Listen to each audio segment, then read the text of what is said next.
A common assumption today is that a believer can read the Quran, bypass centuries of tradition, and extract legal rulings directly from the text. This direct text-to-action pipeline presents an immediate logistical danger. Reading scripture as a flat instruction manual strips the divine texts of their historical, linguistic, and contextual environments.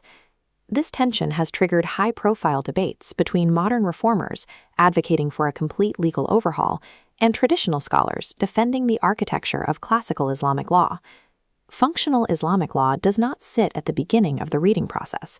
It sits at the end of a rigorous interpretive process. The internal wiring of that methodology is called a Mazhab, a systematized framework of interpretation, not a rigid theological sect. A Mazhab is a necessary epistemological technology. It was designed specifically to prevent textual anarchy and ensure that a reader's personal biases do not masquerade as divine law. Early Muslims faced a foundational mathematical problem.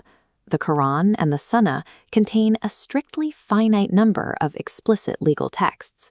Following the Prophet's death, the empire expanded rapidly from the Arabian Peninsula.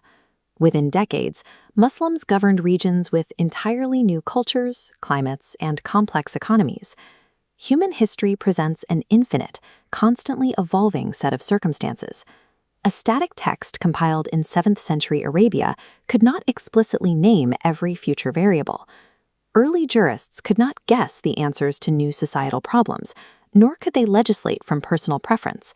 They required a structured toolkit to bridge the static text and dynamic reality. That specific epistemological toolkit is called Usul al-Fiqh. Usul al-Fiqh translates to the principles of Islamic jurisprudence, providing the rulebook for how laws are extracted from scripture. Without the framework of Usul al-Fiqh, the application of the religion would have frozen into irrelevance in the 7th century. With it, the law operates as a living, adaptable operating system. This pyramid shows the absolute primary inputs of Islamic law, the Quran and the Hadith. The Quran's transmission is absolute, but only a small fraction contains legal injunctions. The Hadith provide practical details, but must pass rigorous authentication filters before being used as law. When primary texts are silent on an issue, jurists engage in Ijtihad, the intense intellectual exertion required to derive a new ruling. Ijtihad doesn't rely on intuition, it relies on a secondary tier of logical tools designed to extract rulings from primary texts. Ijtihad is never guesswork, it is the strict execution of a legal algorithm, ensuring that new rulings remain definitively tethered to the original divine intent. The most prominent secondary tool in the jurist's kit is Qiyas. Qiyas translates to analogical reasoning. This logic map illustrates Qiyas, which relies on the illah, the underlying rationale behind a law. Take the Quranic prohibition of khum, or grape wine. Jurists isolate the illah, intoxication. Identifying this cause allows jurists to apply Qiyas, extending the prohibition to modern synthetic narcotics. By identifying the illah, jurists police the timeless principle of the law rather than being trapped by the historical letter of it. Even when a law is explicitly stated in the Quran, its practical application shifts if the underlying illah ceases to exist.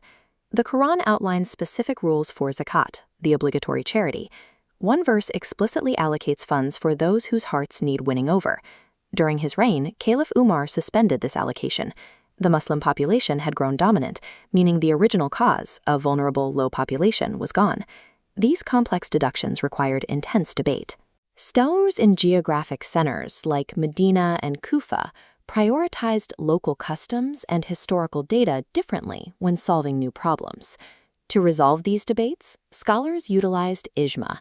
Ijma refers to the consensus of competent jurists on a specific legal interpretation. Once an ijma is reached, the ruling is permanently locked in.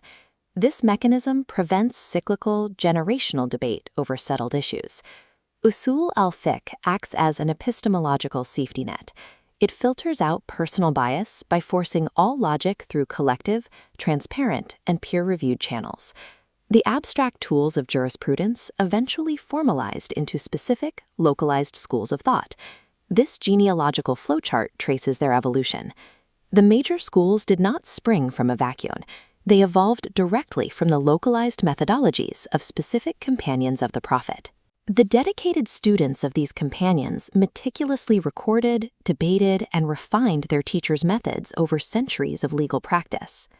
A madhab operates exactly like an open-source framework. It is constantly peer-reviewed, audited, and stress-tested by networks of subsequent jurists against the founder's original algorithm. The eponymous founders, Abu Hanifa, Malik, Shafi'i, and Hanbal, did not invent the law.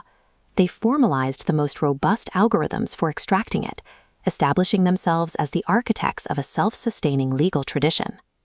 This map displays the current geopolitical distribution of the major Sunni and Shia schools across the globe today.